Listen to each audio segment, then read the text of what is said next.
Whether you're across the street or around the world, you have millions listening to KLEDlive.com.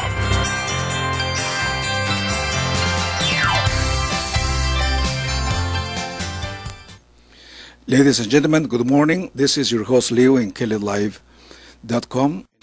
La entrevista va a ser en español. Mis estimados oyentes, estamos aquí en Hollywood.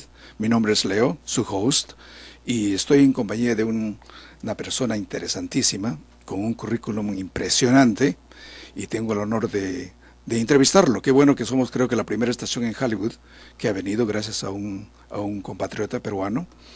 El nombre del señor es Dr. Carlos Jaico Carranza.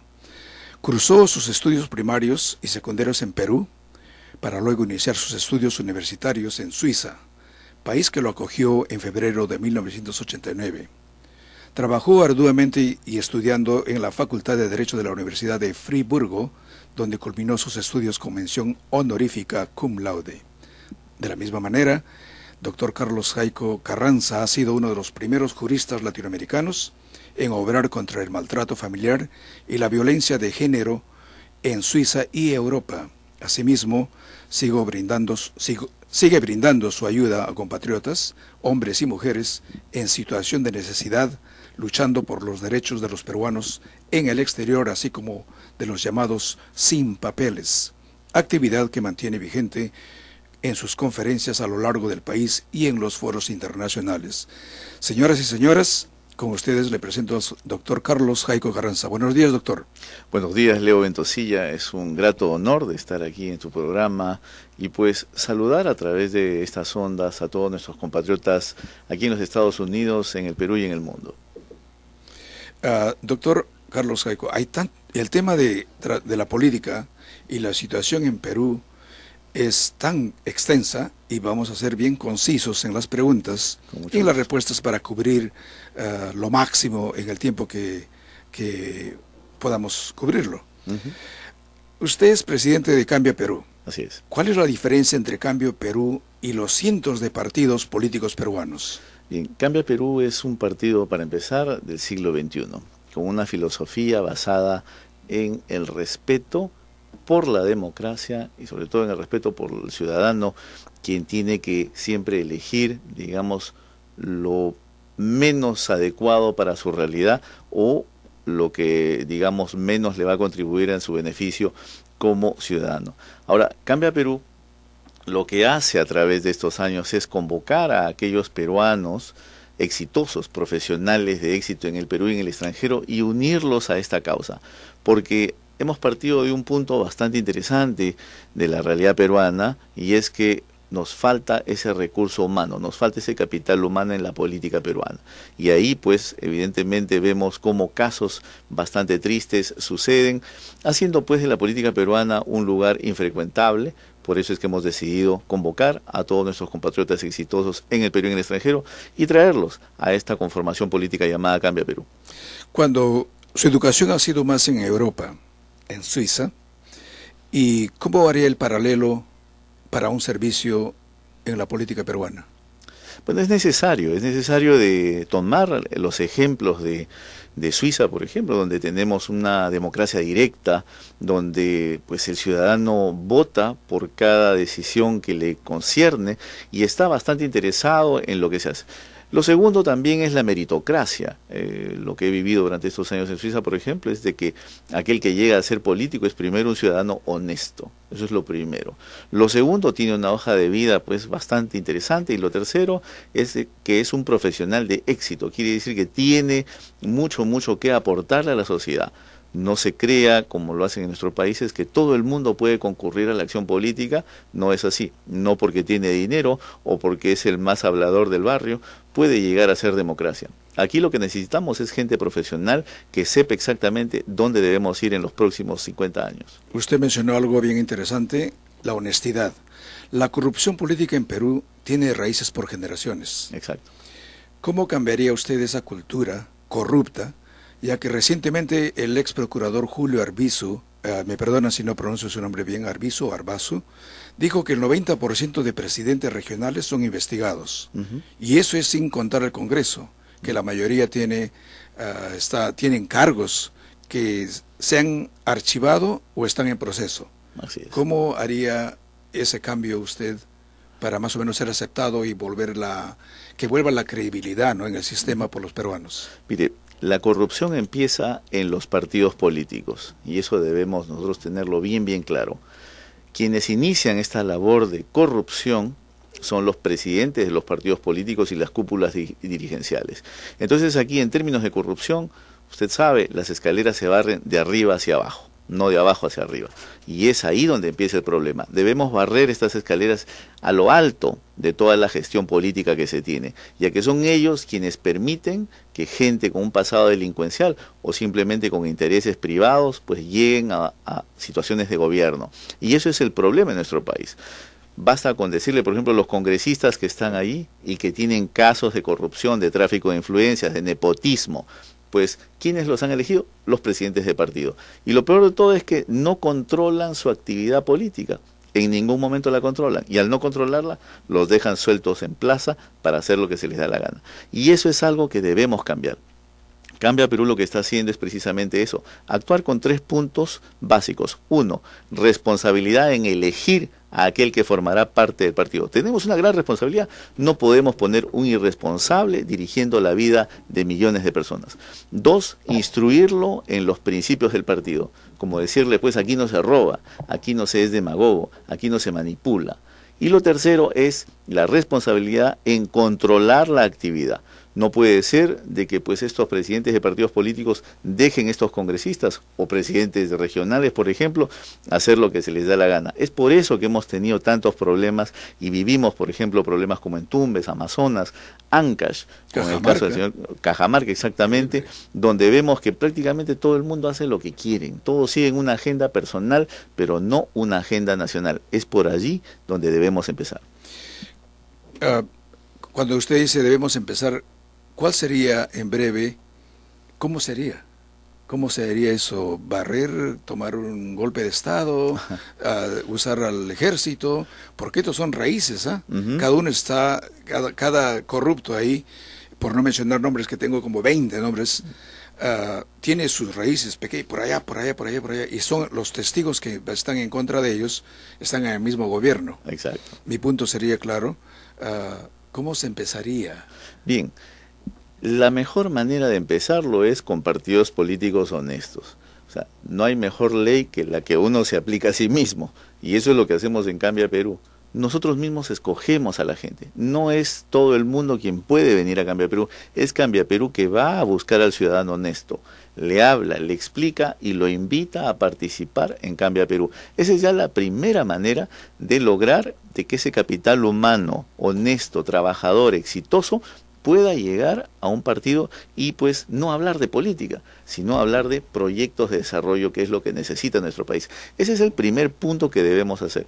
Todo esto es un proceso. No hay que olvidar que nosotros estamos heredando una situación política totalmente manipulada durante décadas, en las cuales solamente existen pues tráfico de influencias y gente que está en el poder solamente para vivir del país. Y eso es lo que debemos cambiar. ¿Qué medios usaría usted para lograr eso? Bien, uno, ser políticos honestos. Le diré, sonará un poquito abstracto, pero por ahí empieza todo, porque estando, por ejemplo, en Chiclayo, un señor me decía, pena de muerte a los corruptos, pero usted sabe que eso no se puede hacer. Seamos, digamos, conscientes de que el cambio empieza por uno mismo. Cambiamos nosotros, cambia el Perú. Y ese es Cambia Perú. Si nuestro partido político está conformado por gente honesta, yo espero y hago votos para que ese ejemplo cunda en los demás partidos políticos. Y le diré algo mucho mejor, que con nosotros difícilmente pueden discutir, porque a nosotros no nos pueden llamar corruptos, mientras que ellos sí lo son. Difícilmente podrán decirnos a nosotros sobre desarrollo, cuando nosotros venimos del desarrollo, sabemos lo que es el desarrollo, hablamos en términos de desarrollo, ya que hemos contribuido a ese desarrollo en los países del primer mundo. Entonces, por ahí ya empieza esa semilla a germinar, y eso es lo que debemos hacer en Cambia Perú en este nuevo siglo. A veces uno, como el caso suyo, uno va al exterior a recibir una buena educación. Me ha pasado a mí, ha pasado a bastantes peruanos que están bien logrados aquí en Estados Unidos. Y la educación en el exterior es algo benéfico, estupendo. Pero la educación en Perú debía de ser igual, pero sin embargo no es así. Ujú. Cuando encuentra una universidad, por ejemplo, reciente, que es la Universidad de Garcilaso, Inca Garcilaso de la Vega, suspenden al rector que hacía millones cada mes. Ujú. ¿Cuál sería la fuente para educar a los peruanos que quieren nuevamente creer en los políticos, creer en el sistema, creer en los cambios? Ujú. ¿Cuál sería el medio? Mire, son cuestiones muy profundas las que usted aborda y de verdad que debo felicitarlo porque por ahí empieza todo. Con respecto al tema del ciudadano que ya no cree en la política, debo decirle que nosotros lo vemos a diario. Ya en el Perú, pocos son los que creen en un cambio, en nuevos políticos. ¿Por qué? Primer punto, nuevos liderazgos en nuestro país no hay desde hace 30 años. Si usted ve las opciones políticas que tenemos son las mismas que se van a presentar en el 2016 y con pues una ausencia total de visión para el país. Entonces, ¿cómo podemos esperar que el ciudadano tenga fe de un cambio si son los mismos que nos están pues siempre haciendo este tipo de malas jugadas al país? Entonces, ese es el primer punto de decepción del ciudadano. Tenemos que cambiar eso y nosotros en Cambia Perú debemos tomar esa responsabilidad ciudadana de ir hacia adelante, tomar ese paso firme y decirle al ciudadano, sí hay esperanza, nosotros lo estamos haciendo y lo estamos haciendo de la mejor manera. El segundo punto, estimado Leo, es de que durante décadas la educación peruana ha sido desmontada, ha habido un desandamiaje intelectual del ciudadano, el cual lo tiene ahora postrado a simplemente titulares. El ciudadano peruano difícilmente puede, por ejemplo, leer un artículo de mayor de una página, o tiene una dificultad de hacer el resumen sobre algo, o ir un poquito más adentro en digamos, en los detalles. ¿Cómo entonces queremos que un ciudadano así pueda lograr, digamos, una capacidad de reflexión que lo lleve a decidir entre la mejor opción política? Difícil. Tenemos entonces que empezar por ahí. Y la labor es ardua, pero no imposible, y eso lo hemos empezado en Cambia Perú desde el 2007. ¿Cree usted que reformando la educación, tanto cívica como tecnológica, sea clave para poder cambiar al ciudadano? Exacto. Más o menos una tecnología improvisada, pero bien puesta, como lo hizo Ecuador con el presidente Correa, tremendo aporte, ¿no?, a la juventud. ¿Cree que eso sea posible en Perú? Es necesario. Nosotros no podemos continuar en este siglo ya siendo un país primario exportador, y eso es lo que siempre se nos ha vendido desde hace 500 años. No podemos continuar en esa vía. El Perú, si quiere salir adelante en este siglo XXI, debe hacer esos aportes esenciales en ciencia y tecnología. En las visitas que hemos hecho a los colegios en provincias en el Perú, vemos cómo pues se ha desmantelado una vez más pues toda esta base científico-tecnológica. Por ejemplo, los famosos politécnicos que se tenían. El último que hemos visitado es el Politécnico del Santa en Ancash, donde pues prácticamente estos jóvenes están abandonados, no tienen maquinaria, y la maquinaria que tienen es de la Segunda Guerra Mundial. Los muros, si están de pie todavía, es porque Dios es grande, pero no hay ese apoyo a la educación tecnológica en nuestro país. De ahí deberían salir los mecánicos de precisión, por ejemplo, para que ayuden a todo este avance tecnológico. Debo decirle, a manera de comparación, de que Suiza, por ejemplo, tiene una gran ventaja en lo que es mecánica de precisión. Y a partir de ahí es que se ha creado la industria relojera en Suiza, la cual brinda 32 profesiones para los jóvenes. Entonces, eso es lo que no estamos haciendo en nuestro país. Entonces, no podemos pensar en salir adelante tecnológicamente si es que no hacemos esa inversión necesaria a esa base. Aún siendo Europa o Suiza otra cultura. Exacto. Nosotros en Perú, Latinoamérica, por lo general es otra cultura, es bien difícil poder aportar tecnología o lo intelectual de otro país a otro. Es lógico, repitiendo lo que usted dice, Cambia Perú va a tener una tarea bien pesada, digamos así, ¿no? Pero no imposible, le diré. Lógico. Cuando hemos empezado esto, muchos pues un poquito que pecaban de pesimismo, pero es normal, con lo que se ve en el país, es normal que cualquiera sea pesimista. Pero nosotros debemos decirle a nuestros compatriotas, sí hay esperanza, sí se puede, yes we can, como lo decían acá en Estados Unidos, pues sí se puede, es una cuestión de quererlo, es una cuestión de hacerlo, de dar el paso, de ir hacia adelante y convencer a nuestros compatriotas de que hay un mejor futuro. En estos momentos Perú está pasando unos problemas terribles, que cada vez que me entero, da lástima, ¿no? Pero claro, el Perú no es el único país que pasa por esos problemas, más que todo con los ancianos. Hay un problema que están teniendo acerca de la pensión. De la pensión, aquí en Estados Unidos el sistema es un poco diferente, porque es más benéfico el que se retira, que se jubila, que en Perú. Y en Perú me supongo que el dinero que aporta el trabajador por muchos años al gobierno, lógico, se enriquecen los políticos. En estos momentos están pasando unos problemas tremendos. ¿Tiene usted alguna idea cómo resolver esos problemas? Porque ahorita, de acuerdo a lo que estoy enterado, empezando el próximo año va a haber miles de ancianos o trabajadores de la tercera edad que no van a poder recaudar sus pensiones. Exacto. ¿Cómo resolvería más o menos ese problema? Le voy a poner este punto en contexto. No se ha previsto la llegada de un gran número de ancianos a nuestra realidad, como tampoco se ha previsto el bono generacional que tenemos con la llegada de jóvenes a nuestra realidad. Ya verán, dos poblaciones totalmente olvidadas. Por un lado, el anciano que llega a la edad de la pensión, del retiro, y que no tiene los suficientes medios como para poder vivir. Es una población ya en peligro.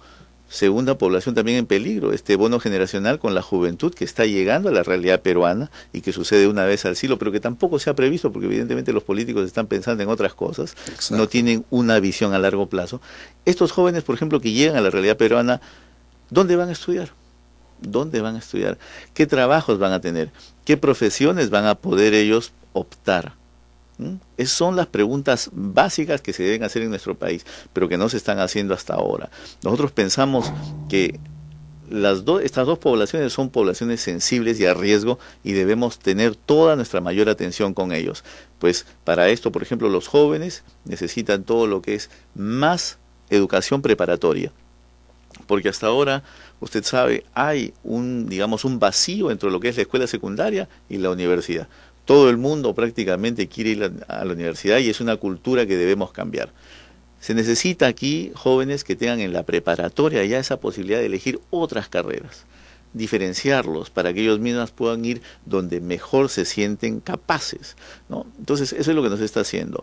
Con eso proponemos los centros de formación profesional para nuestros jóvenes. Suertes de lo que se conocen acá como magnetos, ¿no? Donde los jóvenes van, sea en matemáticas, en ciencias, en humanidades, a especializarse. O también van a las escuelas técnicas, profesionales, donde aprenden, por ejemplo, la mecánica de precisión, que para muchos países ha sido un boom.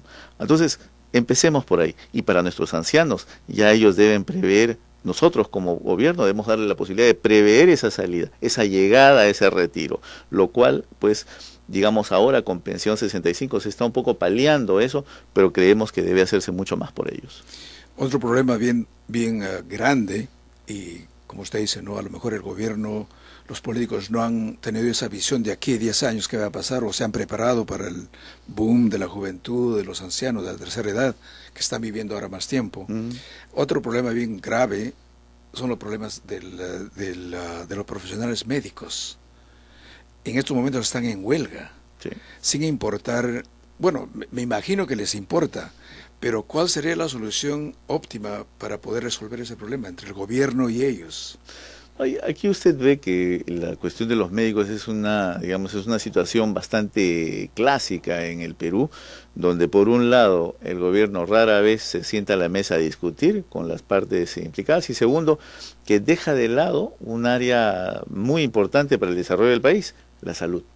Lógico. La salud, tanto como la educación. Verá, ¿dónde tenemos más problemas? En educación, en salud. Y eso es lo que está pasando ahora. No nos sorprende, esto es como un círculo vicioso que cada año se repite, cada año hay huelgas, cada año hay paros y todo esto continúa. ¿Por qué? Porque no existe, una política que invite a este grupo de médicos a sentarse a la mesa y decirles cuáles son los requerimientos en términos de calidad y capacidad que necesita el Perú para avanzar. Y por otro lado, no existe tampoco por la parte del gobierno, una justa retribución por el trabajo que hacen estos médicos. Para ellos, mi mejor saludo, sé lo que les cuesta hacer para ellos un sérum, y lo hacen en situaciones bastante difíciles, y debo decir que son gente muy muy valiosa y que debemos apoyar de todas maneras. Otro problema que tiene repercusión mundial es el de conga. ¿Qué haría Cambia Perú para resolver ese problema? Y es bien serio, porque esa es una de las... Conga es el producto minero, digamos así, que casi mantiene una nación, ¿no? ¿Qué plan tendría Cambia Perú para eso? Mire, en esto hay que ver las cosas desde el origen, el problema, dónde nace todo este problema. Y el problema aquí nace por la falta de aplicación de la ley. En el Perú se actúa de manera mágica, no se sigue la ley. Somos de verdad unos delincuentes prácticamente, y el presidente, al no actuar, digamos, en el debido respeto de la ley, se pone pues al margen. Y eso no puede ser. En Conga tenemos un problema ya de respeto por las comunidades que allí viven. ¿De acuerdo? Más allá del tema de exploración, más allá del tema de las comunidades mismas, pero hay un respeto que se debe tener por la gente que vive ahí. Y eso es lo que no se ha hecho. Se ha querido pasar por encima de la consulta previa, que es lo que estas poblaciones exigían o que se les puede incluso pedir, pero que no se ha hecho. Eso es lo que tenemos como problema en el país, y esto nos está llevando a más de 220 conflictos medioambientales en el Perú. Entonces, ¿hacia dónde vamos? ¿Hacia dónde? ¿Cómo queremos llegar como país? Llegamos a hacer que las inversiones lleguen de manera, digamos, fluida a nuestro país, si lo que estamos haciendo es no respetar la ley. En el Perú no se respeta, por ejemplo, el convenio 169 de la Organización Internacional del Trabajo, la consulta previa, algo que en otros países está dando enormes ventajas. Colombia, por ejemplo, tiene ya 1.500 procesos de consulta previa, de los cuales pues más del 99% han logrado ser exitosos. ¿Por qué en el Perú no podemos hacer lo mismo? ¿Por qué no podemos seguir, digamos, este ordenamiento, digamos, legislativo que tenemos? Lo que pasa es que primero en nuestro país pues está el interés privado antes del interés público, y eso es lo que debemos cambiar. Usted mencionó acerca de la convención del 169. Esa fue su tesis, ¿no? Exacto. Interesante, fue como guía universal, por decir. Sí, porque lo que vimos siempre en el Perú era esto. O sea, ¿cómo aplicamos este convenio 169? Dicho sea de paso, ya cumplió 20 años, el Perú lo ha firmado hace 20 años, pero que hasta ahora pues no existe esa voluntad política de aplicarlo. Muchos problemas se evitarían si nos sometiéramos a la ley. Pero verá, en el Perú primero se politiza, luego vemos cómo lo solucionamos. Y ese es un problema pues ya de cuestión de los políticos tradicionales que tenemos, ¿no? ¿Está usted a favor, no para volcarnos como quien dice a otro tema, pero está usted a favor del servicio militar? Mire, en la forma como lo hemos venido haciendo en el Perú, no creo que sea lo mejor, porque la verdad, un joven que venga de la sierra para que le sirva de mozo a un general, me parece que no es ese el servicio militar que necesitamos, ni tampoco para que este joven sea carne de cañón, eso no. Regresamos dentro de 30 segundos con el doctor Carlos Jaico Carranza. Señores y señoras, están escuchando a Leo en KLED Live.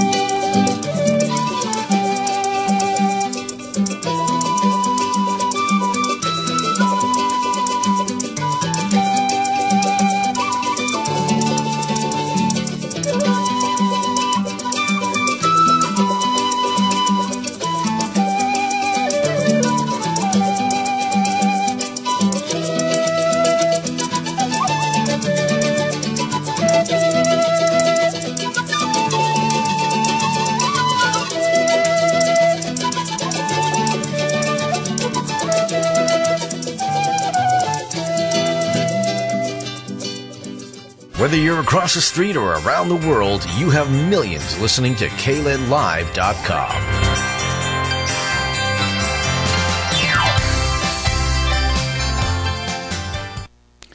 Ladies and gentlemen, I'm back. Your host is Leo. We are in KLEDlive.com. And again, if you are around Hollywood and you are using still the old-fashioned technology with the radio, you can tune us in 91.1 FM. I'm back with Dr. Carlos Jaico Carranza. Dr. Carlos Jaico Carranza, believe it or not, speaks, I think, 4 languages, what I read in his bio, and we're going to do this segment in English for those that understand English, because again, United States or mainly California or Los Angeles, everybody here is bilingual. Everybody here is probably about second generation, and I'm pretty sure they understand English and Spanish. And since this station is bilingual, also my paper is bilingual, we're going to cover this segment in English. And again, if I'm free, I think Dr. Carlos Jaico Carranza speaks French also, and English, Spanish, and the fourth one is German. German. Okay, Dr. Carlos Jaico Carranza. We were talking about the military service. Right. And I almost laughed because you said something about this, the typical Peruvian would come from the mountains and come to the coast and be like a servant to the generals. Mm-hmm. I came here in the 60s to the United States, and I not escaped, because in Peru, when you are in the secondary school, if you have completed the military services in the school, you don't have to go out to the army. Mm-hmm. But I witnessed people exactly from the mountains coming and then going to the military service to serve their country. Now, when you say that, of course, these people come there and they are servants to the generals and mayor and you name it, but digamos, let's say the corruption, what's happening right now with the youth in Peru was not as extent as it is now. Mm-hmm. The crimes has increased 100%, mm-hmm. And I would think, thanks to the military service, this youth or young people that were growing up with all these things to do what they are doing right now, mm-hmm. was not as much as it is now. Mm-hmm. So, and you are telling me still that you wouldn't believe that, or how would you solve that? Yeah, we have to be clear in what are the goals of the army. And in our country, the goal of the army was not a goal of unification of our country in terms of ethnics, because, as you mentioned, we have people coming from the Cordillera de los Andes, for example, or people coming from Puno or Iquitos, Amazonas on the north. But we need to unify these people. We need to tell to these young that they have a land really vast and nice, and they have to understand what, for example, the people from Tacna in the south believes, and what people from Tumbes believe in the north. So we have to unify first. That's the first goal of an army, unify people. The second point, we have to think as well that we speak Quechua. We speak Quechua, and many of our people that doesn't speak Quechua. They don't just speak Quechua. And for example, another goal of the army could be to send these people in the Cordillera de los Andes and to learn Quechua, to learn how they live, to learn their culture. That's a question of unification of our country, because now we are divided. We are completely divided, and we are just pushing this Spanish language around the country without taking into account the differences we have. So I think we have another goals more than educate the youngs as because they don't behave in the way we can wish. But I think the goal must be unification of our country. That's why we believe that a military service must be not of 2 years, must be of 6 months, full 6 months, but there the young can understand the reality of our country and be part of our development. And be proud to serve. That's right. Not necessarily like a punishment. That's right. This is you talk about the Quechua. In 1976, Velasco Ibarra, the president then, he approved a law that the Quechua and Castellano should be the law to teach Quechua everywhere. That's right. And nevertheless, the system hasn't followed up in Peru. Why do you think that is? Since Velasco, we have had, I think, 3 presidents after that, mm-hmm. and none of them have ignored this law. It's in the Constitution, Absolutely. part of the Constitution there. in Article 1 and Article 2, where it says this is declared a language as much as the Castellano, Spanish, to be taught in secondary schools. The question here is that in Peru we have been just acting as Spaniards, more or less, and leaving aside the Quechua people. And that's one point that we have to really think about. So when Velasco came, he said, I'm going to unify the people, so making this mandatory to speak Quechua and Spanish. But why this measure failed? You know why? Because Quechua is not one language, it's a family of languages. It's a family. So the Quechua you speak, for example, in Cusco is not the same as in Huancayo or Arequipa. You're right. Yeah, and the problem came from there, from inside the Quechua.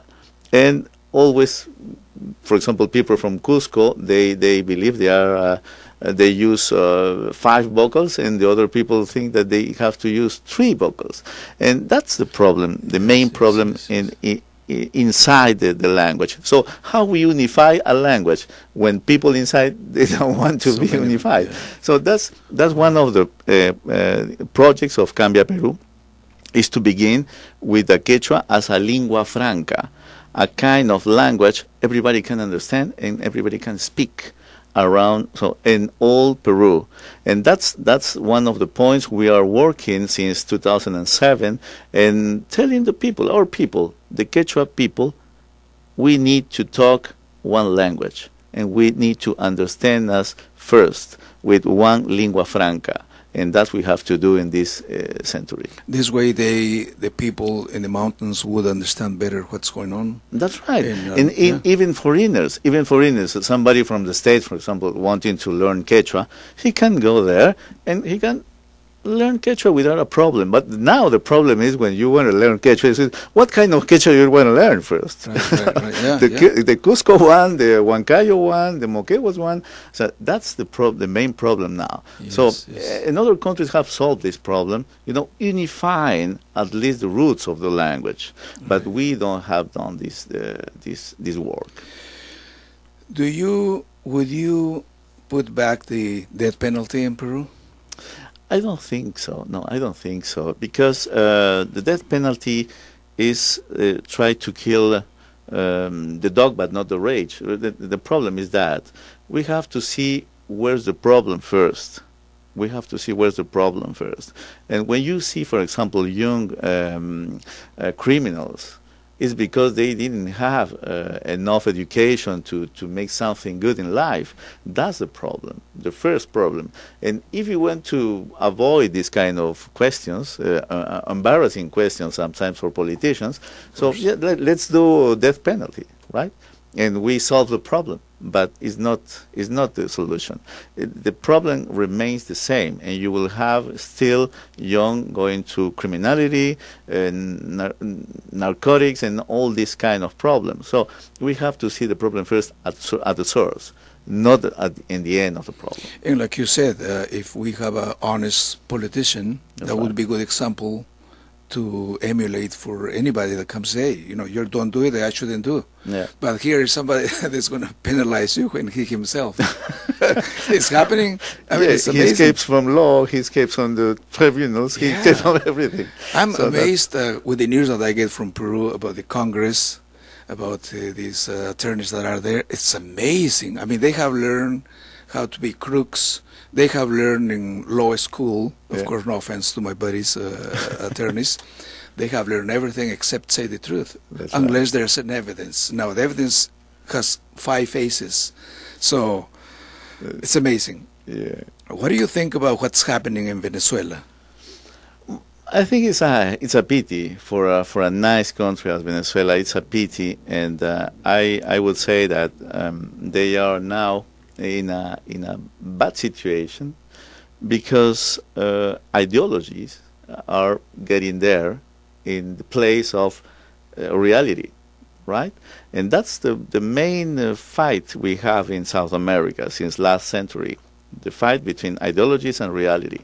Many people came saying that's the ideology is going to help us to be, let's say, developed, but now reality shows us that it's not true. It's not true. When people focus too much in ideologies, remains in ideologies, and forget the main objective of a politician, a human being, the citizen, and that's, I think, the problem of Venezuela. Would you solidarize yourself with them? Would you be with them in one way? In other words, my question was, are you in favor of what they're doing or not? Who? Maduro in this case. I don't think I will agree with his policies. No, not at all. Because let's say that how we can measure the effectiveness of a politician by the results of his policies, and so let's go to the figures. 30% inflation, that's not correct. 70% of what they eat or use, it comes from abroad. That's not correct. Industries just going down, that's not correct. People in riots every day, that's not correct. So, final point, so end of line, so he's not doing a best policy for Venezuela, in my opinion. I agree, but it's always fascinating to see, I guess, like any club or like mafia, let's put it that way, the people will do what the boss says, because your numbers that you're saying are correct. I mean, it's true, plus more crimes and all these things that are happening with the human rights. Yeah. So I'm pretty sure somebody there's like you doesn't like what's happening, but don't say anything. That's right. Because they could be shot or killed or disappear, whatever. Yeah. That's embarrassing in any political group, I would say. What do you think about Ollanta Humala? How is he doing? I mean, what do you think about him? I think, he's doing the same as the other presidents, and the point is he lacks of vision. He has no vision for Peru. With him, and as it was the same case with Fujimori or Alan Garcia or Toledo, we don't know where we're going to. What's the direction? Where's the North Star? Where do we go? That's the main question he cannot, let's say, answer in this year, for example. We wait still to know where do we go in Peru. Are we going to follow the same policies as before? Are we going to change? What kind of economy we need in this 21st century? What can we do? So that's the problem. We live there in Peru, the day-to-day politics. Right. And it's not a politics of long run, long vision. That we don't have with him. I personally would think, because even being a military man, he doesn't have the discipline to follow a policy of his own. And it's a shame, because it's an embarrassment being from the military background and the Escuela de Chorrillos, and it's amazing. Yeah, but you know that Winston Churchill used to say that war is a too serious thing to leave it in hands of militaries. So I think that everybody here thought that with Humala, criminality, and all these kind of problems will solve. But you see, it was not true. If you would be, you are the president of Cambia Peru. That's right. And I congratulate you, because you're starting your campaign slowly, early, and hopefully that's a good way to start. If you are elected president, would you give freedom to Fujimori? I would say that first, let's go and see the law. What law says. That's the first question I have to say. It's not a question of what I can do or not, or what I want to do or not. Let's follow the law, the rules. Not the heart or the mind, but the law. Yeah, that's right. That's the best solution we can have. he can go free. I mean, to be at home and Die at home. there, yeah, die at home. But we have to follow the law. I think we will see at this time if they ask what we can do, but always according to the law. Would have freedom to elect your the judicial system, as we know, are all biased right now. Mm-hmm. Some of them hate Fujimori, even though they worked with him before, Mm-hmm. and now everybody threw the rock and hide the hand, as they say. And if you are with a judicial system that you cannot just say, okay, you 1, 2, 3, you leave, and I'm going to put my own system here. You can't do that. No. So how would you fight that? It would be difficult. I mean, It's a difficult question, and as well difficult to give a solution like this. I think the best way is to make them understand what are the goals of our policies. What can we do to change this bad situation? Because justice in Peru has a really, really bad reputation, and judges as well. Yes. So, yes. and we have to change that, because a country without a good system of justice is a country that is going to fail in everything, Without insecurity, in judicial insecurity, we are going to have a country where nobody trusts nobody. So that's a point where we are now in Peru. So we have to talk with the heads of the judicial power in our country and say exactly what they want to do for our country, how they can change from inside, because we cannot go there and there, Right. go and do this. No, there is a separation of powers, but we have to be clear with them what we have to do to make Peru more performance in this century. What is your point of view about the civil union? That's what's now is such a good, not a good, but it's amazing how it's being covered in TV and radio in Peru, mainly when they have a congressman who just came out of the closet, Carlos Bruce, saying, I had the idea since day one when he started trying to go for it and put in laws or principles, whatever it is, for the union, civil union. But now he came out.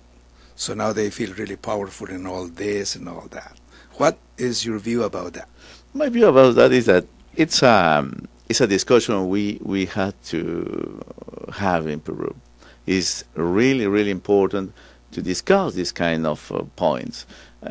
Our society used to just don't look at much to this kind of embarrassing questions, and just react with the faith they have or the religion they have.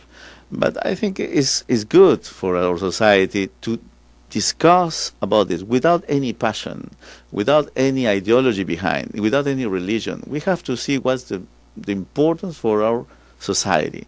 And I think this discussion has been proposed by this congressman, and I think it's good for our society. It makes us think about our problems and what we have to do in order to solve them. I think the discussion we have in the Congress will be a good one, as many other points that we don't still discuss in our country.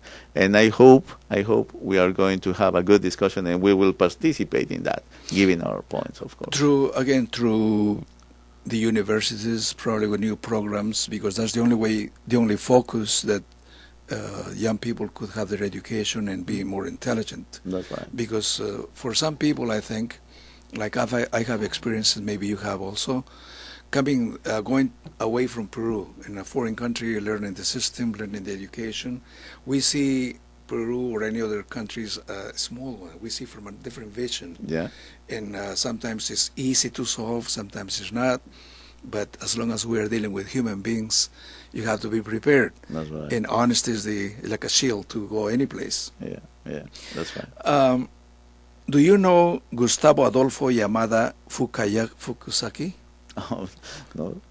His name is Gustavo Adolfo Yamada Fukusaki. Mm-hmm. Okay, he is an economist. Right. He is just he gave a conference a while back Yeah, right. about Peru 2021. Yeah. His visions are great, Would you say you need people like him to be around you in order to implement your program? That's right. Or just pick up one from Peru, because this gentleman also has been educated he got a PhD from Columbia University. Do you think maybe because the situation now is hard to pick up people from Peru, and you have to kind of rely on foreign help? First point, we need people and professionals with a new vision of this 21st century. That's what we need. And I think this economist Yamada can be one of the professionals needed by our country, and he has a good I think too much to do in Cambio Peru. But as well, we have professionals here. We were in New York talking with professionals, Peruvian professionals in Wall Street, really people with lots of vision and projects for Peru, for this new Peru. But the only block they have in front of them is politicians in Peru. So we are giving them the place to have this project, to discuss these projects, and go with us to Peru. And that's the call we are doing to all our friends and brothers from Peru around the world. We need them. We need you. Peru needs you. Peru needs this experience. Peru needs these professionals. Peru needs this kind of new vision for our country. So we are going this calling, and everywhere we go, because they need now to come to Peru and help us to build a new country. If I would tell you, ladies and gentlemen, this is Leo in KLED Live, and I'm here with Dr. Carlos Jaiko Carranza, and we're talking in English. So for those that are bilingual, I'm glad you understand. And I want to also mention that the questions that I ask about Conga and also about the military service, those were emails sent to me from Cerro de Pasco y Tarma in Peru. And there are some others, but are related to the same problem, and I think most of them are being answered here. Going back to the question, if you would say, okay, of course, count on professionals that are specialized in their fields to help Peru, what do you think about, I can pronounce his name, but it's PKK. PKK is Kuczynski, very educated man, was not elected last time because a lot of people were saying we are not ready, meaning Peru is not ready to have a politician of that stature. And by talking to you and reading your interesting and very impressive bio, you're also educating abroad. Do you think Peru will be ready to have open hands, open arms when you get there? I think yes. It's time to Peru to change, and it's time to Peru to think in the future, no more in the past. The politicians you have named are from the past, and I am really surprised when I hear them talking about education. So the gentleman you mentioned has been almost 50 years in or around the power in Peru, and it's now that he realizes that Peru needs education. Please, I didn't think about that. You're right. After 50 years being there in power, so now he says, "Oh, we need education." Voila! No, that's a joke, and we need now people having this will and having this vision of new country in Peru, and our young people in Peru, the professionals, they need us, and we are with them, and we are going to Peru to make this change happen.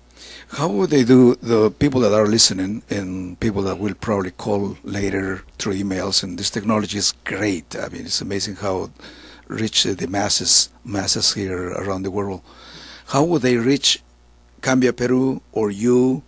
Do you have an establishment here, or how could they? So we have first our committee here in Los Angeles, led by Alfredo Evaristo Lazarte, and he's responsible here in Los Angeles, California. As well, everybody can find us in the internet. We are in Facebook and Cambia Peru, or they can find as well my name, Carlos Jaico Carranza, or as well they can find us in cambiaperu.com. www.cambiaperu.com. That's right. Great. Is anything I haven't asked you and you would like to say to the listeners? Yeah, I will say just to our people here in the States that they have to keep faith. They have to keep faith. In Peru, things are changing, and we are part of these changes. So they have to be part of us as well to make this happen in Peru. So we have been here, we have been in New Jersey, New York, Boston, and we have people working now in Cambia Peru. So you have to be part of this new challenge for our country in this 21st century. We have to build our country in the basis of honesty, in the basis of professionalism, and in the basis as well of love for our country. So you are everybody welcome. I must also thank you. I must also tell you that your document, the job document or working document that you have with you in your webpage is very, very interesting, very documented, point by point. It caught my attention, and of course it would take a day or two to go through all of them. And very, very impressive, and I hope you listeners, bilinguals and also in Spanish, pay attention to what we just did. If you want to get more information, go to www.cambiaperu.com, and the representative for Cambia Peru here in Los Angeles is Alfredo Evaristo. This gentleman, I know him for years. You wouldn't believe, years. So it's a good man, and I hope things change. And I guess we're done. Thank you so much, Dr. Carlos Jaico Carranza. Thanks, Leo. Appreciate. A todos nuestros compatriotas en los Estados Unidos de Norteamérica, sean todos ustedes bienvenidos a Cambia Perú. Les quiero dejar este mensaje de esperanza, de fe y de renuevo de la clase política peruana, la cual estamos construyendo desde el 2007. Visítennos, sean parte y sean actores centrales del cambio en nuestro país. Visítennos en cambiaperu.com, los esperamos, y donde estén, donde puedan ustedes ayudarnos, háganlo, hagan patria, que estamos con ustedes para liderar este cambio en este siglo XXI. Les saludó Carlos Jaico Carranza. Un abrazo muy fuerte para todos ustedes. Good reporting never goes out of style. Listen to KLEDlive.com.